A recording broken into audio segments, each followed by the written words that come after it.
प्रारब्ध के सभी दर्शकों को मेरा नमस्कार। मेरा नाम है संदीप आर के सिंह और आज हमारे साथ फिर से श्री आनंद राजाध्यक्ष जी आमने सामने। और दर्शकों, आप देख सकते होंगे कि आज हम जो है एक साथ बैठे हुए हैं और इसका यह भी कारण है कि मिलना जुलना भी होना चाहिए। हाँ। और जो ऑनलाइन एक दूरी रहती है वो आमने सामने भी मिलजुल के बेहतर लगता है, बेहतर महसूस होता है।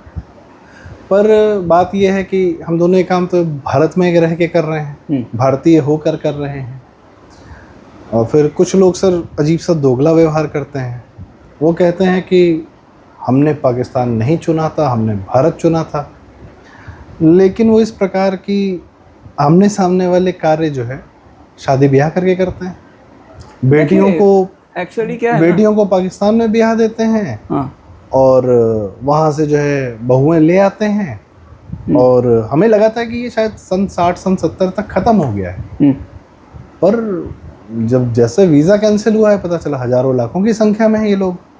और सबसे अच्छी बात जो इनके हिसाब से स्मार्ट कि इन्होंने अपने पासपोर्ट्स जो इंडियन पासपोर्ट्स हैं वो नहीं कैंसिल कराए और बच्चे भी यहीं पाले जा रहे हैं। तो सर ये जो पति वहाँ बैठे हुए हैं पाकिस्तानी दामाद जो वो यहाँ खेती करने आते हैं। हाँ, पति यहाँ खेती करने आते हैं। चलिए आपने शुरू कर ही दिया सर। बताइए सर, ये पाकिस्तानी दामाद भारत चुनने, हिंदुस्तान चुनने वालों ने ये पाकिस्तानी दामाद क्यों चुने सर और छिपा के क्यों रखा? देखिए एक्चुअली भारत तो नहीं मिली। एक्चुअली वहाँ के एक शब्द वहाँ कुछ शब्द साइलेंट थे। हमारे पूर्वजों ने भारत चुना था, ये वो कहते हैं। वहाँ क्या पूरा वाक्य क्या होना चाहिए? हमारे पूर्वजों ने भारत को चूना लगाया था। अच्छा, चूना लगाने के लिए भारत चुना था। हाँ, चूना लगाने के लिए भारत चुना। जी, ये सही है। ये क्या लेकिन छिपाया क्यों सर? तकलीफ क्या थी? मतलब छिपा, इसमें स्मार्टनेस ये थी कि छिपा ले गए। हाँ, और मेन स्ट्रीम मीडिया को भी नहीं बताने दिया, किसी ने नहीं बताई ये बात। अमन की आशा वालों ने नहीं बताया कि भैया पाकिस्तानी रिश्तेदार रह रहे हैं भारतीयों के वहाँ पे। देखिए अमन ना, मुझे हमेशा जब कोई अमन कहता है तो मुझे हमेशा एक वो एक चमन याद आता है। ऐसे चमनों की भारत में कोई कमी नहीं है। जी, जो मन की आशा चलाते हैं वो चमन है। चमन और चमन के आगे भी हैं सर वो। हाँ, वो वही तो बोल रहा हूँ ना वो अच्छा, वो वाले सही है जी। वैसे कल मैंने एक मीम बनाया था, अक्षय तृतीया। अब ध्रुव जो है उसके सामने मैंने अपने शहजादे को चित्र लगाया था। तो वो ध्रुव ढक जाने से वो अक्षय तृतीया दिख रहा था और शहजादा सामने दिख रहे से तो वो क्या अक्षय समझ में आ रहा था। वो लोग समझने वाले समझ गए। जी जी जी सर, फिर मैं आपसे यही आऊँगा कि ये क्या मानसिकता थी कि हमें बेटियां वहीं ब्याहनी हैं, हमें पाकिस्तान जाके ही दामाद ढूंढना है, जबकि it was a difficult task. और जबकि इनके यहाँ तो ये भी है ना कि चचाजाद, फूफाजाद, मामूजाद में कर लेते हैं, तो यहाँ आसपास नहीं मिल लेते क्या भाई? बहुत देखिए, अब पाकिस्तानी भी जो चुने हैं ना, हाँ, वो भी कोई ऐसे क्या कहते हैं चांद का टुकड़ा तो नहीं होंगे। बिना मूछ वाली दाढ़ी वाले ही होंगे। नहीं, मतलब वैसी बात नहीं कह रहा हूँ। चांद का टुकड़ा कहने का मतलब ये है मेरा कि इतना कोई खास दामाद ढूंढ के लाए वहाँ से जो वहीं जाके मिल सकता था, ऐसा तो कोई है नहीं। तो क्यों ढूंढे? अब बच्चे यहीं पे हैं सर। अब बच्चे यहाँ पे, मतलब वही करना ना, पति यहाँ आके खेती करता है, उनके वीज़ा पे आता है। हाँ, उनको जो कहते हैं ना कि बीवियाँ तुम्हारी खेती है, तो उनके पति यहाँ खेती के लिए आते हैं, फसल उगाकर चले जाते हैं। Okay, interesting. ये अभी सर जैसे पंजाब के कई लोग हैं जो कनाडा जाने के लिए बहुत दंड फंद करते हैं। हमारे वो ठीक है, वो एक मालूम है, वो वहाँ उनका कारण है, पर वो कनाडा में जाने के लिए करते हैं। अरे वो तो इसमें से सबसे क्या कहते हैं, अमेरिका जाने के लिए जो दनफंद है ना, इसमें तो सबसे बड़ा तो इल्हान उमर है। उसने तो भाई के साथ शादी कर ली और शादी करके रह भी रही है सर अपने सगे भाई के साथ। सगे भाई के साथ, हाँ ठीक। मतलब ठीक है, वो भाई बहन का ही रिश्ता है। मैं ये नहीं कह रहा कि वो उससे ज़्यादा चल गया, लेकिन दनफन के लिए तो कुछ भी कर देते हैं। अच्छा, एक चीज़ मैंने और देखी सर, मैं अभी फ्लाइट में ही था कल, तो of course a lot of people were Muslims and they were in their full attire. वो अपने पूरे महिलाएं अपने पूरे बुरके में थीं, और भाईजान लोग जो है अपने टखने पे जो भी कुर्ता पजामा जाली टोपी फुल डिस्प्ले चल रहा था। और दो के साथ मैंने 2 मानसिक विकलांग बच्चे भी देखे, ठीक है। और कुछ लोगों को मैं जानता हूँ कि पहले इनसे 2013, 14, 15 में मुलाकात हुई थी, कुछ काम पड़े थे, तब ये पता चला था कि उनके भी मानसिक विकलांग हैं। उनके भी बच्चे मानसिक विकलांग हैं। मानसिक विकलांग, अच्छा हाँ ठीक है, दिव्यांग कह सकते हैं जो भी। हाँ हाँ नहीं ठीक है, मैं जानता हूँ, मानसिक रूप से डाउन सिंड्रोम वगैरह वो जो है। हाँ, पाकिस्तान में भी कहा जाता है कि बहुत कई सारे ज़्यादा हाँ संख्या में लोग मानसिक रूप से वो प्रॉपर विकलांग हैं। और वहाँ पे एक महिला है, वो तो बाकायदा पूरा एक एनजीओ या इस तरीके से चलाती हैं उन बच्चों को करने के लिए। वो खुद भी कहती हैं कि सबसे बड़ा कारण है आपस में शादी का। सबसे ज़्यादा अभी क्या है कि सबसे ट्रेजेडी क्या है, एक कंसील्ड मानसिक विकलांग जो है, जो वैसे मतलब अभी अभी उसकी विकलांगता दिखने लगी है, जो अभी फौज का जनरल बन के बैठा है, आसिम मुनीर। हाँ, वो मुल्ला है, वो सारी चीज़ें हैं अपनी वो ठीक है चलिए। मैं कह रहा था कि ये जो अभी हम शादी ब्याह की बात कर रहे थे, तो इनके यहाँ जो ये शादियाँ हैं, ये पाकिस्तान में भी गए हैं तो अपने रिश्तेदारों में ही की हैं शादी। हाँ। ऐसा नहीं कि आपने जीन डाइवर्सिफाई करने के लिए या आउट ऑफ क्लास या आउट ऑफ कास्ट सोसाइटी शादी करने के लिए, ऐसा कुछ नहीं। हमारे रिश्ते में वो रखती हैं। तो ये जो करना पाकिस्तान से है, पाकिस्तानी से है शादी, करना भाईजान से है शादी, तो मतलब पास भी रहना है, दूर भी रहना है, और भाईजान छोड़ के चले जा रहे हैं यहाँ पे। तो ये 20-20 साल से, 15 साल से, 7-7 साल से, 6-6 साल से ये औरतें कैसे अलग रही? क्या परिवार का कोई कंसेप्ट नहीं है क्या सर इन लोग के दिमाग में, कि परिवार को साथ में रहना होता है? चलो तुमने कर ली शादी, बीवियाँ वहाँ ले गए होते, ख़त्म कहानी। आज अटारी बॉर्डर से पाकिस्तान ले नहीं रहा इन लोगों को, तो उनके पति भी आके नहीं कह रहे हमारे बीवी आने दो। देखिए क्या है ना जी, ये सब चीज़ों का सॉल्यूशन हम चाइना टाइप नहीं करते। ये उनका, इस बात को वो समझ रहे हैं। देखिए जिनजियांग जो है उसका पहले नाम क्या था? बताएं सर। Eastern Turkmenistan. अच्छा, तो ईस्टर्न है तो वेस्टर्न भी उस बाजू है, लेकिन वहाँ होती है क्या? वीगुर तो बैठे हैं ना वहीं पे। अच्छा, वेस्टर्न तुर्कमेनिस्तान और ईस्टर्न तुर्कमेनिस्तान ऐतिहासिक रूप से कल्चरली सिमिलर रहे हैं। हाँ, पर चूंकि चाइना में है तो नहीं कर, तुर्कमेनिस्तान था। पर चूंकि चाइना में है तो कोई शादी ब्याह नहीं उधर। हाँ, कम्युनिस्ट चाइना में है तो अभी कुछ नहीं होता। कोई कल्चरल इंटरेक्शन नहीं, अमन की आशा नहीं। हाँ, हाँ। नहीं, ठीक, सही। जैसे देखिए बांग्लादेश खुद को ईस्ट बंगाल नहीं कहता, वो बांग्लादेश कहता है। हम ही वेस्ट बंगाल कहते हैं। हाँ, तो वैसे अभी वो वेस्टर्न तुर्कमेनिस्तान नहीं है, तुर्कमेनिस्तान ही है। सही है। और सर ये एक बड़ी अलग मानसिकता है कि बंगाली, मतलब चाइना ने अपने यहाँ उसको जिनजियांग कह दिया, सिंकियांग, जिनजियांग जो भी है उसको, जो भी नाम रख दिया अपना। हाँ, वो बदलते रहते हैं प्रोनाउंसिएशन। तो वो सर नाम चेंज करना या नाम रिक्लेम करना कम्युनिस्टों के लिए अलाउड है, हिंदुओं के लिए नहीं है। तो मुसलमानों को अलाउड है, कम्युनिस्टों को अलाउड है, हिंदुओं को कुछ अलाउड नहीं है। अच्छा, मतलब जो भी जिस भी चीज़ से हिंदू को लगे कि भाई हमारा भी कोई पास्ट है, we are people who matter, तो वो you don't matter. Black lives matter, any lives matter. कीड़े की भी लाइफ मैटर करती है, हिंदू की लाइफ मैटर नहीं करती। अभी कल ही ये जो नैनीताल हाई कोर्ट, नैनीताल में घटना हुई, कल नहीं 2-3 दिन पहले घटना हुई कि एक 62 साल के उस्मान जी ने जो है, हाँ मालूम है, 12 साल की लड़की का 2-3 महीने तक रेप कर दिया। एक देखिए सर बस एक छोटी सी, और उसके बेटा जो है MBBS डॉक्टर हैं, ऐसा नहीं कि उनकी कुछ दिक्कत है। और जब हिंदू सड़क पे उतरा इस कुकृत्य का बदला लेने के लिए, और उसने कहा कि इसके साथ अभी त्वरित न्याय होना चाहिए इस आदमी के साथ, तो कोर्ट ने उसको प्रोटेक्शन दे दी कि इनका ना घर गिराया जाएगा, ना इनके साथ अभी कुछ होगा, इनको राहत दे के बैठे। कोर्ट ने दिया प्रोटेक्शन। मैंने अभी ना हिंदू बेटी की जो है डजंट मैटर, कोई नहीं, कुछ नहीं है। कांग्रेसी या कोई सपाई वहाँ जाके हल्ला भी नहीं कर रहा कि भाजपा सरकार में बताओ बेटियों का रेप हो रहा है। ये भी नहीं देखिए एक सिंपल सी बात है, आप अगर ये इशू कर देना कि जज की जाति निकाल कर कहे कि वो दलित बच्ची को न्याय नहीं दे रहा है, तो देखिए कैसे तमाशा हो रहा है।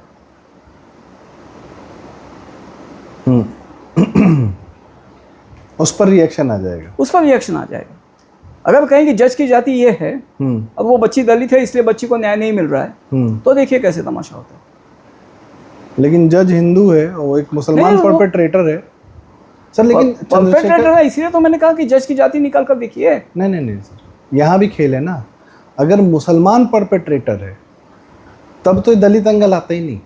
भले मुसलमान कितने दलितों को मार दे, उसके खिलाफ चंद्रशेखर, रावण, लालू, अखिलेश, राहुल कोई कुछ नहीं बोलेगा। अगर मुसलमान कोई जाते नहीं। हाँ, मीडिया भी नहीं जाएगी। हाँ, कोई नहीं जाता। वही हाथरस में गए थे ना, दलित लड़की वहां भी थी, बदायूं में भी दलित लड़की थी, अगर नैनीताल में लड़की है। आप सही कह रहे हैं, अगर उसको जाति का एंगल देंगे तो उसमें ये क्या है कि अगर सवर्ण है और अगर वो उस्मान उमेश होता तो बस क्या होता। हाँ, उस्मान अगर उमेश होते, कोई ठाकुर या ब्राह्मण होते तो बात अलग होती। खैर होते नहीं, वो संस्कार नहीं है हमारे, लेकिन हम पे थोपा जाता है, फिल्मों में दिखाया जाता है, मिर्ज़ापुर जैसे सीरियल वगैरह में जो मुसलमानों की जितनी गलत हरकतें हैं, फरहान अख्तर जैसे लोग वही चीज़ें अपने सीरियल्स और अपनी मूवीज़ में हिंदुओं पर थोप देते हैं कि ये तो हिंदू करते हैं। करते सारे इनके यहाँ पे हैं। अरे मदर इंडिया फिल्म आपको मालूम है? जी जी जी जी, महबूब ने बनाई थी। हाँ, महबूब स्टूडियोज़ का लोगो देखा है आपने?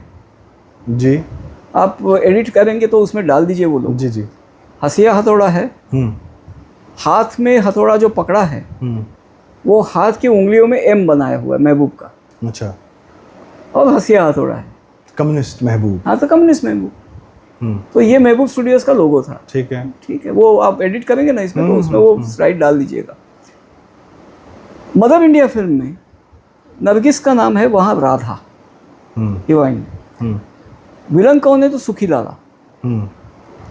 अब सुखी लाला की नरगिस पर नज़र होती है।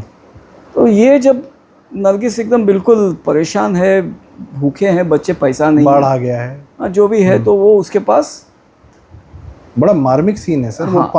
वो मटकी में वो चला रही हैं, सिर्फ घुमा रही हैं, पानी उबाल रही हैं। नहीं वो है, बच्चों को लग रहा है कि खाना बना रही हैं, कुछ खिलाएंगे। जब वो जाती है ना उसके पास, तो वो कहाँ है?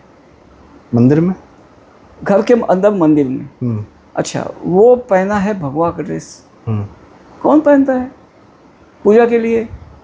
ये साहूकार है, लाला है। नॉर्मल कपड़े में घर में होता नहीं क्या? भगवा ड्रेस क्यों पहनेगा? अच्छा, ऊपर से पंडित जैसी चोटी है लंबी, वो कहाँ से आ गई? और मंदिर में उसको बुलाकर उस पर वो जब ज़बरदस्ती करने की कोशिश करते हैं, तो मंदिर में सारा नॉर्मल हिंदू पति अपनी पत्नी के साथ भी रोमांटिक नहीं होता। सैंक्टिटी समझता है वो, सैंक्टिटी समझता है उस जगह की। और वहाँ पे ये उस पर ज़बरदस्ती करने की कोशिश कर रहा है। कहाँ तक गिरोगे आप लोग? और ये लिखा महबूब ने, बनाया महबूब ने। हाँ, और उसको नेहरू के गवर्नमेंट ने प्राइजेस दिए अरे सर, जो नेशनल अवार्ड है, हाँ वही तो, उसमें जो बेस्ट, नहीं प्राइजेस नहीं दिए हैं सर। जो हर साल का बेस्ट एक्ट्रेस अवार्ड मिलता है नेशनल अवार्ड में, हाँ, उसको नरगिस दत्त अवार्ड कहते हैं इस फिल्म के बाद से। हाँ बिल्कुल, वो ठीक है, उससे इस हद तक उसको पूजा गया है। देखिए, Nargis was a good actress, मैं उस पर नहीं जाऊँगा जी, ठीक है, और नरगिस दत्त अवार्ड वगैरह सर। लेकिन उसी फिल्म में ये भी दिखाया है कि चूँकि नरगिस हिंदू है और उसका बेटा भी उसी लाला की बेटी पर नजर रखता है, वो उसे गोली मार देती है, जो उसे ब्याह के उसका बेटा कुछ गलत करता है चूँकि हिंदू है। हाँ, यह हिंदू मान सकता है। क्या यह मुसलमान, अगर यह कार्य मुसलमान माँ होती तो वो अपने बेटे को किसी का रेप करने से रोकती तो है नहीं, जबकि आगे डिफेंड करती है। हाँ, ये इसका शक्ति मिल्स का रेप कांड हुआ था बॉम्बे में। उसकी माँ मतलब उसने बर्थ सर्टिफिकेट दिया था, वो कोर्ट में आई थी बर्थ सर्टिफिकेट लेकर कि मेरा बेटा माइनर है, ठीक है। अब वो बर्थ सर्टिफिकेट पे भी काफ़ी फिक्रे कसे थे, लेकिन कोर्ट ने वो एक्सेप्ट कर दिया, ज़्यादा क्रॉस क्वेश्चनिंग किया नहीं। कश्मीर में सर कोई महिला कभी नहीं आई कहने के लिए कि मेरा बेटा आतंकवादी, उसको मार दो। हाँ, नहीं, वो कहती है कि अल्लाह के राह में गया है। मरेगा तो ठीक है, हाँ, अल्लाह के लिए निकला था। हाँ, इनकी महिलाएं अक्सर दिखती हैं सर। आजकल जो सड़क पर दिख रहा है, हमारी आपकी जो बात शुरू हुई थी वो इस पे ही हुई थी कि बेटियां बिहा दी गई पाकिस्तान में। तो इन बेटियों की माँओं ने ये नहीं देखा क्या कि बदतर देश है पाकिस्तान। आमतौर पे माएँ जो हैं बेटियों से बहुत कनेक्टेड होती हैं, चाहती हैं कि मेरी बेटी बेहतर जगह जाए। मान ली कनाडा में शादी कर रहा है तो आदमी ये समझता है कि यार, डायलॉग क्या है सर पंजाबियों का कि ए मुल्क नर के वो मुल्क स्वर्ग है, इसलिए तुम शादी करके या वीज़ा लगवा के किसी कारण से जा रहे हो। चलो वेस्टर्न वर्ल्ड थोड़ी देर के लिए मान लेते हैं बेहतर है, किसी कारणों में कई चीज़ों में है, ठीक है, फाइन, यहाँ के लूट के ही बना है, लेकिन एक अलग कहानी मान लिया। तो ये जो हिंदुस्तानी मुसलमानी महिलाएं हैं उत्तर प्रदेश की, बिहार की, तेलंगाना तक की, महाराष्ट्र की, इन माओं को नहीं पता था कि पाकिस्तान एक बदतर जगह है, फिर भी मैं अपनी बेटियां वहाँ बिहा रही हूँ या शादी कर रही हूँ। इनका बेटियों के प्रति भी क्या, ये कौन से इस्लामिक मान सकता है कि बेटियों के प्रति कोई मोह नहीं है। और पाल अभी एक चीज़ और सर, बेटी अगर पति का घर छोड़ के घर में वापस आ जाए तो ये और बुरा माना जाता है। और माँ बाप जो है पूरी कोशिश करते हैं, हिंदू माँ बाप, कि भाई हमारी बेटी वापस अपने पति जाए, उसको समझाए कि भैया क्यों छोड़ रहे हो। नहीं, ये तो अरेंजमेंट, देखिए ये तो अरेंजमेंट है, कैसे चल रहा था, ये तो अरेंजमेंट है कि बेटी यहाँ आई है और पति जो है ये सीजन दर सीजन आके फसल पैदा करके जाता है, खेती करके। तो ये कहीं से भी क्या है ना कि एक नॉर्मल सोशल फैब्रिक का ये दिखता नहीं है, ये एक अरेंजमेंट दिख रही है। हाँ, ये इंसानी या सामाजिक व्यवहार नहीं है, कोई समाज ऐसा नहीं करता। हाँ, वही कह रहा हूँ, ये एक अरेंजमेंट दिख रही है। सर, ये अफ्रीका में नहीं होता, जापान में नहीं होता, साउथ अमेरिका में, पाकिस्तान में भी नहीं होता। अच्छा, कोई मुस्लिम समाज में भी नहीं होता। मैं इसीलिए कह रहा हूँ कि ये एक यंत्रणा है, सिस्टम टू अचीव व्हाट। उनका तो एम है ही गज़वाए हिंद। देखिए, यहाँ हमें बात करनी पड़ेगी सुपरस्टिशन की। आज अगर हम देखते हैं कि गज़वाए हिंद करके वो पाएंगे क्या भारत को। और मैं तो यहाँ सीधी बात करूँगा कि जो भी हरामी यहाँ के हैं ना, जो मेजॉरिटेरियन रूल की बात करते हैं, उन्हें तो मैं सीधा पूछता हूँ, what is wrong with majoritarian rule, specially when it comes to India. क्योंकि माइनॉरिटेरियन रूल हमने 1000 साल देख लिया। सर, अखिलेश यादव, तेजस्वी, राहुल गांधी, कांग्रेस पूरा जो है माइनॉरिटी के दम पर ही तो हमेशा सत्ता में रहा। माइनॉरिटी उनका नहीं, मैं एक्चुअल माइनॉरिटी रूल की बात कर रहा हूँ। सल्तनतें जो थी, हाँ ठीक है, या ब्रिटिश रूल जो है, मैं तो यहाँ तक भी ला रहा हूँ। नहीं, वहाँ तक मत लाइए, ये नेता भी उन्हीं के लाए, वहाँ तक मत लाइए। मैं एक्चुअल माइनॉरिटी रूल की बात कर रहा हूँ। जब सुल्तान थे और उनके फतवे चलते थे, उनकी मर्जी चलती थी, मैं उसकी बात कर रहा हूँ। तो जो वो माइनॉरिटी रूल था, वो क्या नर्क था, ये भारत ने देखा है। इन रूल्स ने, वो इस्लामी रूल ने, इस्लाम ने भारत को नुकसान के सिवा दिया ही क्या है। सर, 800 साल में ना एक स्कूल, ना कॉलेज, ना कुछ। यहाँ यूनिवर्सिटीज वगैरह जो लाए, वो तो अंग्रेज लाए। सर, उससे पहले भी थे, राजा दरभंगा ने BHU बनवाया है। हाँ, देखिए, अभी वो मैंने आपको बोला, एक मिनट, पुणे में भंडारकर इंस्टीट्यूट तो नहीं, उधर मत जाइए। मैं ये कह रहा हूँ आपको, अभी अपने रिजवान भाई जो है ना, डॉक्टर सैयद रिजवान अहमद, लखनऊ वाले, हाँ लखनऊ वाले, तो वो भी उनका एक लाइव ब्रॉडकास्ट था जो मैंने सुना था। उन्होंने 28 यूनिवर्सिटीज़ की बात की थी। पुष्कर साहब को कहिए कभी उनसे मिलकर वो उनसे लिस्ट लेने को। 18 तो मेरे पास आ गए हैं, उदयपुर वगैरह वो सब, वो लिस्ट आ गई है मेरे पास कि 18 यूनिवर्सिटीज़ की लिस्ट है जो मुसलमानों ने डिस्ट्रॉय की। जो भारत में विद्यापीठ थे जो मुसलमानों ने डिस्ट्रॉय किया, केवल नालंदा तक्षशिला नहीं है, कई सारे और हैं। इस पे सहाना सिंह जी ने भी बड़ा काम किया है। हाँ, तो वो लिस्ट मिल जाए ना पूरी, तो वो हमें रखना होगा कि ये हम लोगों के यहाँ यूनिवर्सिटीज थी, ठीक है, और ये हम एडवांस थे। इसका जीवंत कोई सबूत है तो वो है हमारे मंदिर, जो आज भी साउथ में जो है, तो दुनिया भर में कोई रिप्लिकेट नहीं कर सका। नॉर्थ में we do not know what we are lost, but south which we are still preserved, nobody has been able to replicate that. आज हमारी वो सभी ग्रंथ वगैरह वो हुनर, वो कला, वो सब नष्ट कर दी। उसको पेट्रोनेज नहीं मिला, वो विधव हो गई। ग्रंथ जलाए गए, विद्या नष्ट हो गई। जानने वालों को पेट्रोनेज नहीं मिला, वो खत्म हो गया। रिसर्च भी नहीं हुआ सर, वही कह रहा हूँ, उन लिपियों पर रिसर्च नहीं हुआ। वही तो कह रहा हूँ, उसको जानने वाले खत्म हो गए। तो ये आज जो है, लेकिन चूंकि वो चीजें हैं आपके सामने दिख रही है आपको, तो आपको पता है कि ये हमारी कैपेसिटी रही है, ये हम कर चुके थे। मैं आज ये कह रहा हूँ कि मैं आज ये मतलब मैं इतना भी क्या कहते हैं पुराणवादी नहीं हूँ कि ये कहूँ कि ये हमारा ये था वो था, नहीं, ठीक है, लेकिन जो था, और मैं ये भी नहीं कर रहा हूँ कि उसको वापस लाओ तो हम ये करेंगे, वो गया वो गया, लेकिन जो था it is sufficient to establish what we were capable of, and though genes are still with us. ये हमारे इनहेरिटेड जीन्स है, ये प्रतिभा अभी तक हम में है जी, सही। भले हम उसे डुप्लीकेट ना करें, हम कुछ और करेंगे, ठीक है जी। आज प्रगति का जो पहिया है वो भले वेस्ट के साथ हो, ठीक है, हम उनसे सीखेंगे, लेकिन देन वी विल ओवरटेक। हाँ, ऑफ कोर्स। उनका क्या है, they come to take over, we talk of overtaking, they talk of taking over. भाई कंप्यूटर की बाकायदा जो भारत में शिक्षा शुरू की गई, NIIT या इस तरीके के इंस्टीट्यूट या कुछ इंस्टीट्यूट सन 90 में खोले गए, ठीक है। उसके बाद मुझे लगता है 30 साल पहले की कहानी है, कितने लोग यहीं से निकल के कंप्यूटर्स की दुनिया में आज की डेट में। मैं इंडिविजुअल सबीर भाटिया टाइप की बात नहीं कर रहा जो पहले से US में थे। मैं उन लोग की बात कर रहा हूँ जिनको भारत में 12th के बाद पहली बार NIIT में कुछ और करने को नहीं था, BA BSc कर रहा था, अपना कंप्यूटर पे लगे और आज देखिए IT पावर हो गया सुबह। और प्योर ब्रेन का काम है ना, ब्रेन का काम है, तो ये हमने किया।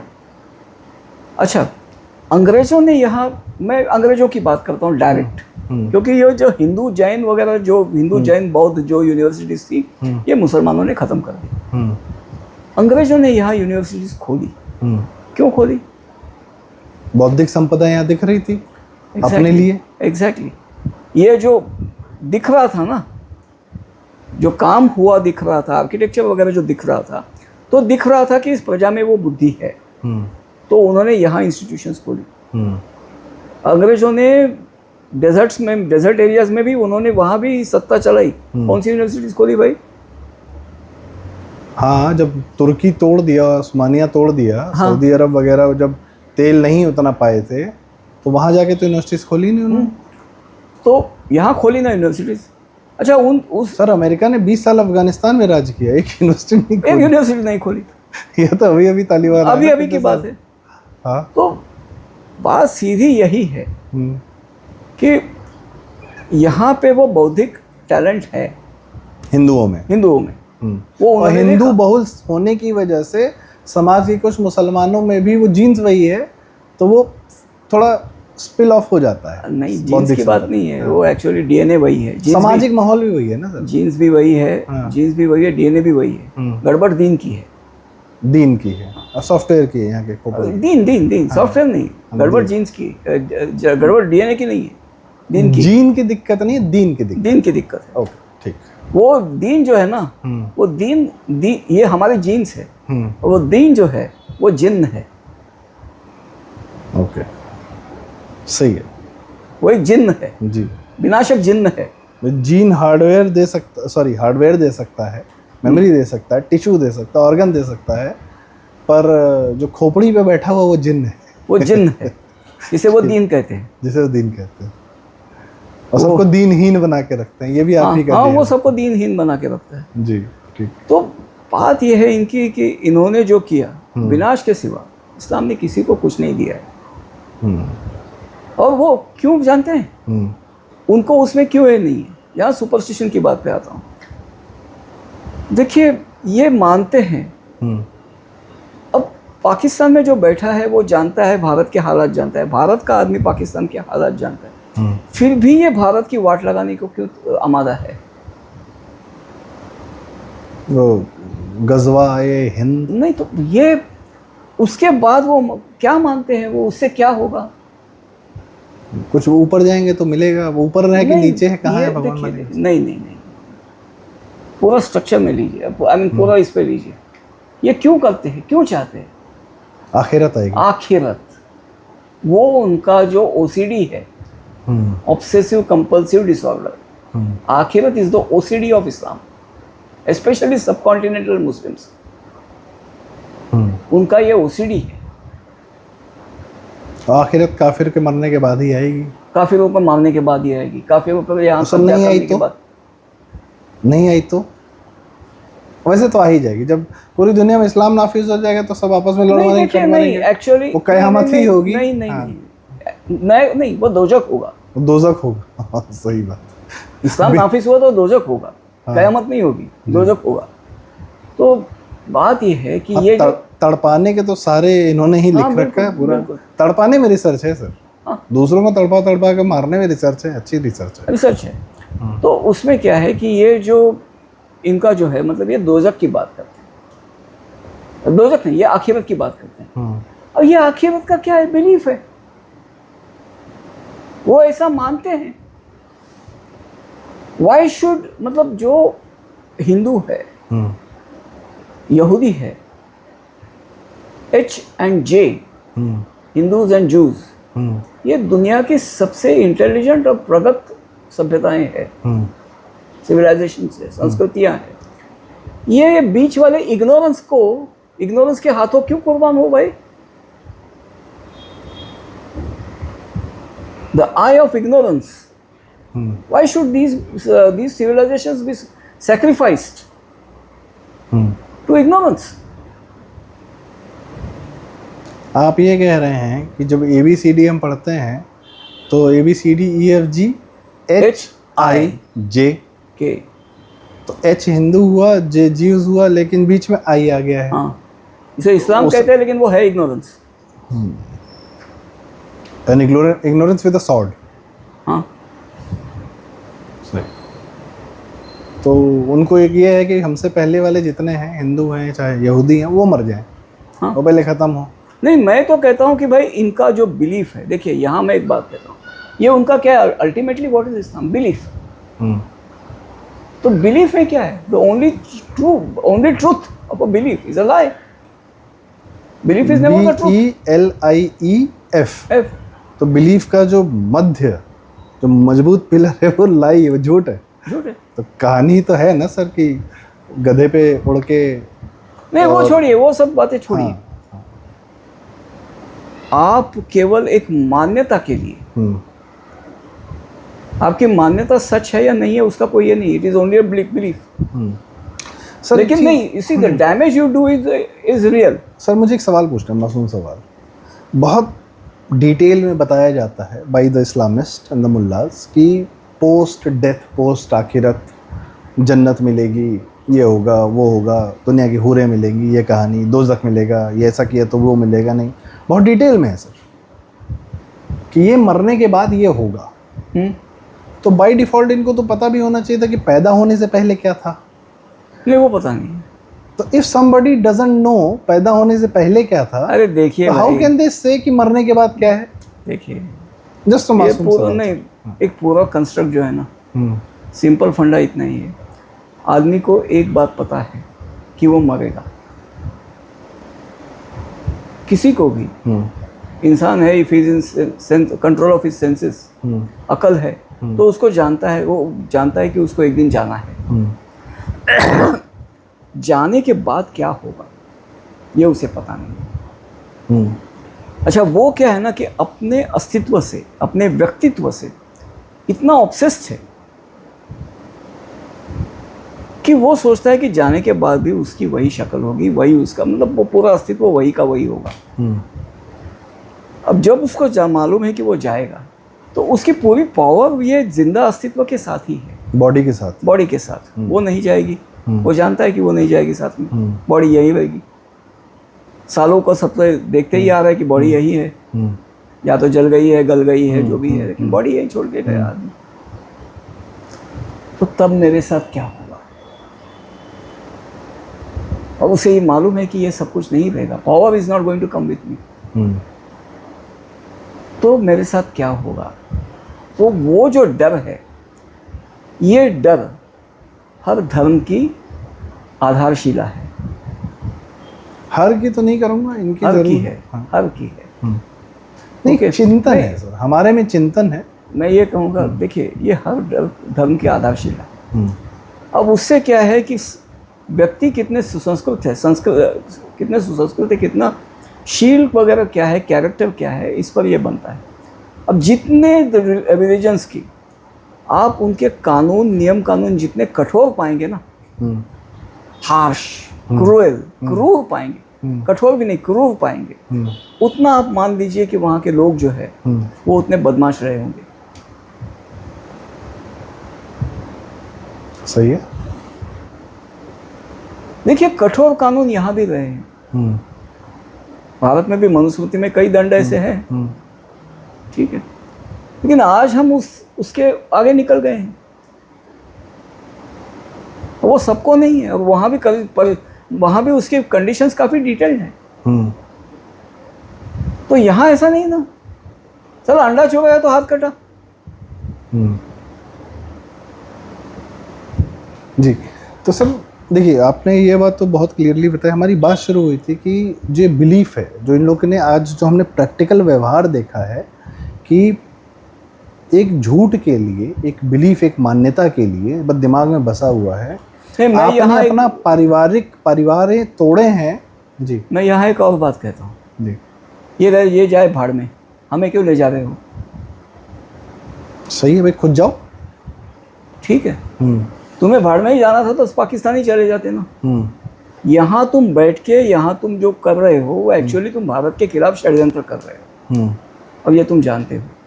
और ये सर उनकी सेना नहीं कर रही, ये उनकी जनता कर रही है। जनता कर रही है। जियाउल हक ने पुरानी कंसेप्ट ऑफ वॉर में सीधा कहा है कि हर मुसलमान एक सैनिक है। हाँ, वो दिखता भी है, हरकतें तो वही। तो बात ये है कि सेना है, ये सेना ही, ठीक है। तो नूपुर शर्मा पे खतरा, अर्दोआन ने कहा था, अर्दोआन की कविता फेमस है कि हमारी मस्जिदें, हमारी मस्जिदें हमारे हेलमेट से, हमारी मीनारें हमारे बायनेट से, और हमारे मुजाहिद जो है, मतलब ये जो मोमिन जो है वो हमारे मुजाहिद है।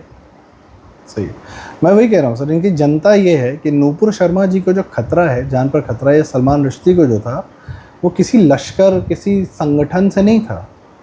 उसमें जो डेडली, जो उसका जो डर है कि वो किसी भी दिन मारी जा सकती हैं, या सलमान रुश्दी पे 25-30 साल बाद भी अटैक हुआ, उसमें बात है कि कोई भी हो सकता है। हाँ। वो पूरा समाज 20 करोड़ 25 करोड़ है, जो भी, वो कोई भी हो सकता है। मुल्ला क्रेकर करके एक है, मुल्ला क्रेकर करके, अभी कौन से जेल में मैं नहीं जानता। उसका नॉर्वेजियन जेल में, वो एक कुर्द है, एक नॉर्वेजियन जेल में उसका एक इंटरव्यू था, वो इंटरव्यू मिलेगा आपको। वहाँ वो इंटरव्यूअर को कहता है कि बराक ओबामा भले प्रेसिडेंट हो, उसको ये डर होना चाहिए कि इस्लाम के खिलाफ कुछ भी बोलेगा तो दुनिया का कोई भी मुसलमान उसे जहाँ भी वो मिले उसे मार सकता है। ये दुनिया के हर आदमी के दिमाग में ये डर होना चाहिए, इस्लाम के प्रति कुछ बोलने के लिए हर आदमी के दिमाग में ये डर होना चाहिए। ऐसा ये बोलता है। अब बोलेंगे नहीं तो लोग अवेयर नहीं होंगे, अवेयर वो इंटरव्यूअर जो है ऐसा देख रहा है उसको, मतलब ऐसा हैरान होकर, और ये इतना कॉन्फिडेंटली बोल रहा है। मतलब बताइए, इंटरव्यूअर ने उसकी उस बात को वहीं ख़त्म कर देना चाहिए था, उसको वहीं, मे बी कि तुमने ऐसी बात बोल दी है कि सबसे पहले तो तुम्ही को डर लगना चाहिए कि दुनिया का दूसरा आदमी तुम्हारे साथ क्या कर सकता है, इस बात को बोलने के लिए तो इंटरव्यूअर इंटरव्यू करके उनको बाकायदा उनकी बात को दुनिया में जाने दे रहा कि वाह भाई बहुत बढ़िया, एंड ही नोज कि इतने शराफत है तभी वो वहाँ बोल भी रहा है। देखिए इनका गोल्डन एज जो है ना, ये कहते हैं गोल्डन एज ऑफ इस्लाम वगैरह, इनका गोल्डन एज वही रहा जब दूसरों के पास गोल्ड रहा। इनका गोल्डन एज तभी रहा जब दूसरे के पास गोल्ड रहा और उसको लूट के हड़प के बैठ गए। तो बात शुरू हुई थी कि कितने सारे एंगल हैं दर्शकों, और हम चर्चा का समापन भी करेंगे। उज़मा रूमी नाम की एक पाकिस्तानी चैनल है, उसका चैनल पे वीडियोस देखिए, एक से एक वीडियोस जो है जी, साइंस का क्या क्या, मतलब कैसे इनके लोगों ने, वो अल गज़ाली जो इनका एक बहुत बड़ा शेख है, उसने साइंस की कैसी MBA कर रखी है ना, माबैन एक, वो अब देखिए। अरे सर अभी क्या हुआ, किसी चैनल का एक क्लिप चल रहा था, तो वो किसी ने शहजाद पूनावाला ने बहस हो रही थी, तस्लीम रहमानी भी था उसमें, तो कुछ तो बात हो रही थी। तकसीम रहमानी कहना चाहिए। हाँ, तकसीम रहमानी, वो भी था, कुछ था, मैं क्लिप ध्यान में नहीं आ रही, आप लोगों ने शायद देखा हो। तो उसने बोला कि मैं झूठ बोल रहा हूँ, शहजाद ने बोला मैं झूठ बोल रहा हूँ। अच्छा एक बात बताओ, धरती गोल है कि चपटी है? ये क्या सवाल हो गया, ये क्या बात हुई पूछने वाली? ये रिएक्शन था। तो बोला बस बात खत्म हो गई। कौन झूठ बोल रहा है, कौन सच में बिलीव करता है, कौन झूठ में बिलीव करता है, ये तो यही हो गया ना कि भाई धरती गोल है चपटी है, ये भी मानने को बोलने को तैयार नहीं है, जस्ट बिकॉज द बिलीफ। ये बोलने को तैयार नहीं कि चपटी है, क्योंकि जानता है कि अगर बोलेगा चपटी है तो मजाक उड़ेगा। हाँ, और जानता है कि गोल है, बोलेगा तो वहाँ मार खाएगा। तो त्रिशंकु हो रखे हैं बिलीफ के चक्कर में। हाँ, जैसे यहाँ की महिलाएं हो रखी हैं। नहीं देखिए उनको क्या है, एक मिनट, इनको क्या है, देखिए सबसे बड़ा उनको है ना, ये पावर का नशा है। सर मुझे बस एक मासूम सवाल मेरा है, मैं मासूम सवाल इसलिए कह रहा हूँ because I just don't know, I want to be aware and this is my last question. क्योंकि शुरुआत इस्लामिक महिलाओं से ही हुई थी, उन्होंने परिवार तज दिया, जो एक महिला का बेसिक फंक्शन होता है, नेचुरल फंक्शन है, परिवार सहेज के रखना, परिवार बना कर रखना, परिवार जोड़ कर रखना, अपने बच्चों के परिवार को भी जोड़ कर रखना, ये हमारे यहाँ का संस्कार है सर, इसमें तो मुझे डाउट नहीं है। ठीक है, उसको भी क्रॉस करके इन मुस्लिम महिलाओं ने ये हरकत की कि बच्चा इधर, पति उधर, उनके माँ बाप भी एक्सेप्टेड, एवरीथिंग, मतलब दे हैव सैक्रिफाइस। नहीं, एग्जैक्टली दैट इज वही क्वेश्चन पूछना चाह रहा हूँ। इस्लाम में महिलाओं के लिए क्या है सर मरने के बाद, जिसके लिए इतनी आतुरता है? भाई हूरे जितनी चीज़ें हैं वो तो आदमियों के लिए है ना, सशरीर ये ऊपर जाके क्या मिलेगा इनको? नहीं, इनको क्या मिलेगा ये तो उसका उत्तर वो नहीं देती, क्योंकि कुछ है ही नहीं। वो कहते हैं कि तुम हूरों के सरदार होगी, मतलब क्या मौसी होगी? हूरों का सरदार मतलब क्या मौसी है? तो क्या डर है क्या दोजख से? हाँ, मतलब कुछ भी देखिए, क्योंकि इंसेंटिव तो है नहीं। हाँ, नहीं तो दोजख का डर है। और एक उसकी ये है ना, हदीस है, सदका दे दो मैंने तो तुम में से ज़्यादा को मैंने दोजख में देखा है, सदका दे दो। तो ये इसका मतलब क्या हुआ? सदका मतलब दान दे दो, क्योंकि मैंने तो तुम में से ज़्यादातर को मैंने दोजख में देखा है। तो देखा कैसे? अभी तो आखिरत हुई नहीं है, तो दोजख कैसे आ गई? अरे भाई वो थे, उनके जबान को कोई आप झूठला नहीं सकते। उन्होंने कहा मैंने तुमको देखा है, तो उन्होंने देखा। अच्छा, उन्होंने कहा था। हाँ। भैया माफ़ करो, हमें वहाँ नहीं जाना है। हाँ, तो ठीक है। उन्होंने कह दिया। हाँ, तो भाई तो यही है कि वो मानती है कि हम तो दोजख जाएंगे, हम दोजख के वासी हैं, तो कम से कम कुछ नहीं तो जन्नत में, कुछ नहीं तो भाई हम अपने पति की मौसी हो जाएंगे। जो ये होगा हूरों की सरदार भाई, आज उसको ये हूर भेजो, वो हूर भेजो। अच्छा, जन्नत में भी परिवार नहीं है सर? परिवार नहीं, ना बच्चे होते हैं, ना कुछ होता है, कुछ नहीं। मतलब वो अकाउंटेबिलिटी फ्री सेक्स चल रहा है वहाँ? अरे कुछ भी, मतलब वहाँ आपको टट्टी पेशाब भी नहीं आती। बात वही है सर कि अकाउंटेबिलिटी किसी चीज़ की नहीं, कुछ भी नहीं, स्वादिष्ट खाने की भी नहीं है। खा लो, बढ़िया मस्त रहो, दूध पी लो, शहद पी लो, दारू पी लो, मस्त रहो। ना आप मोटे होते हैं, ना आप हकते हो, तो मतलब कुछ भी कॉन्सिक्वेंसेस नहीं है। हाँ। इतना भाई everything comes with a price ना। मैं मोटा हो गया, मैं खाया खाना, मैं मोटा हो गया हूँ, लोग बोल देंगे वीडियो में भी, तो इसलिए तकिया रखा है कि खैर। पॉइंट इज कि वहाँ किसी भी एक्शन का कोई कॉन्सिक्वेंस नहीं, कुछ नहीं। अब मासूम है, बच्चा फ्री सेक्स चल रहा है। हाँ, बच्चा फ्री सेक्स चल रहा है, बच्चा फ्री सेक्स चल रहा है, मतलब हाँ, नहीं कुछ नहीं, सेक्स का कोई यही नहीं है, बस आप हूर का साथ करना है क्या? वही तो करना है। अरे भाई मर्द का, उनके यहाँ जो मर्द की वहाँ की मर्दानगी की जो बात आती है ना, आप इसका एक ना, मैं कहता हूँ एक जो वीडियो, उतना क्लिप 2 सेकंड का काट के लगाइए यहाँ, ये विजुअल। स्टीम इंजन का जो पिस्टन होता है ना, वो व्हील का जो चलता है ना, वो लगाइए कि उनका मर्द का वहाँ का तस्वुर क्या है कि वो वहाँ उसको स्टीम इंजन लगेगा, चलते रहो सर। लेकिन सही में मैं क्या कहूँ, हमने बात शुरू की थी और सारा कंटेक्स्ट जो है इतनी भूमिका या इतनी बातें इसलिए की गई कि इस्लाम में जो महिलाओं का कंडीशनिंग कर दिया गया है, हाँ बिल्कुल, कि वो उनको उनके नेचुरल, भाई नौकरी करिए, काम करिए, कुछ भी करिए, पर वह परिवार का पार्ट है, परिवार का सबसे महत्वपूर्ण पार्ट हमारी। देखिए एक मिनट, ये क्या होता है कि ये तो सर नहीं, एक सेकंड, देखिए ये पूरा सामाजिक षड्यंत्र है जिसमें पूरा समाज संलिप्त है। अगर आप बेटी की शादी वहाँ करते हो जिसका पति साल में एक बार आता है, रहता है, फसल बो कर जाता है, अब वो यहीं रहती है उसके बिना, ठीक है, और यहाँ पे सरकारी इमदाद पे जी रही है, नहीं वो सब कुछ है, लेकिन बात यह है कि उसको पति उसको छोड़कर वहाँ जाता है वगैरह, उसके लिए कोई ताना नहीं, कुछ नहीं भाई वहाँ भी तो किसी को रखा ही होगा। नहीं, जो भी है बेसिकली इट इज, वो साल में एक ही बार थोड़ी फसल बो रहा है सर, तो पाकिस्तान में बो रहा होगा। बात यह है कि अगर वैसा है तो उसके लिए वो कहीं से भी उसको समाज में उस महिला को अपमान नहीं हो रहा है। बड़ा पॉइंट है सर, बिग पॉइंट। समाज में उसका कहीं भी अपमान नहीं हो रहा है कि कहाँ है तेरा पति, तू यहाँ क्या कर रही है, तू यहाँ क्या कर रही है, तेरा मियाँ कहाँ है, तो अपने पति के साथ क्यों नहीं, हाँ उसके साथ क्यों नहीं।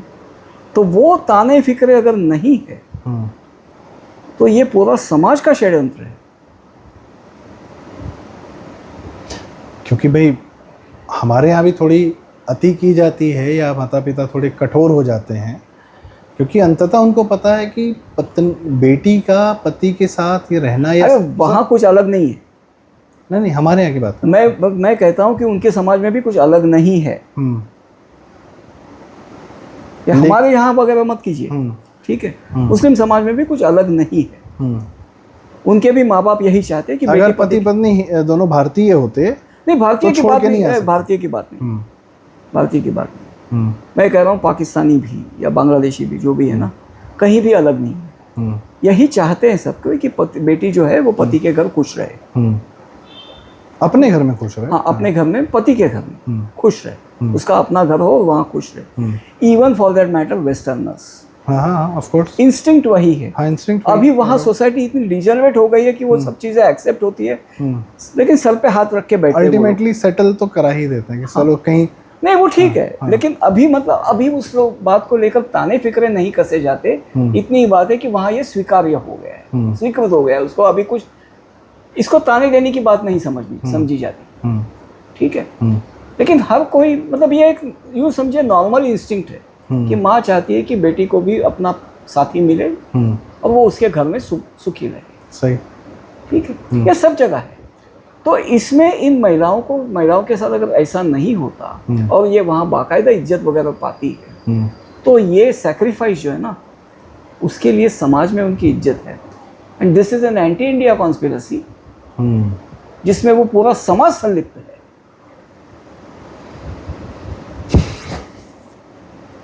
तो भाई इसी शब्द के साथ आज की चर्चा का समापन करते हैं, क्योंकि इससे बड़ी बात तो हो ही नहीं सकती कि जिस समाज की महिलाएं अपनी बेटियों को, अपने नाती पोतों को भी भारत विरोधी षड्यंत्र में शामिल करती हैं, स्वयं होती हैं, ये कितनी बड़ी विपदा है जो हमारे सर पर पड़ी है। अब हम इसको और कैसे समझाएं और इस पर और क्या बात करें। इससे बड़ी बात तो हो ही नहीं सकती कि समाज की महिलाएं भी षड्यंत्र में पूरी तरह कंधे से कंधा मिला के अपने इस्लामिक पतियों के साथ शामिल है। बॉडी का जो भी अंग है जोड़ के, हाँ, और बिलीफ ये है, और किस लिए, तो एक आखिरत है, एक दोज़ख है और एक पागलपन है, और ये अंधविश्वास है। उनके अंधविश्वास में हम क्यों बलि चढ़े, हम क्यों बलि चढ़े, पर वह सदैव सतत प्रयासरत हैं, 1000 साल से यहाँ पर हैं ही, और हम देखते हैं आगे क्या होगा। बहुत बहुत धन्यवाद दर्शकों। अगर आपको इस चर्चा में कोई बात सही लगी हो, जानकारी काम की लगी हो, या बातें जैसी भी लगी हो, कृपया कमेंट्स में हमें ज़रूर बताएं। अच्छी लगी हो तो कृपया वीडियो लाइक करें, शेयर करें, चैनल ज़रूर सब्सक्राइब करें। प्रारब्ध और आनंद सर का चैनल आनंद आख्यान। नमस्कार।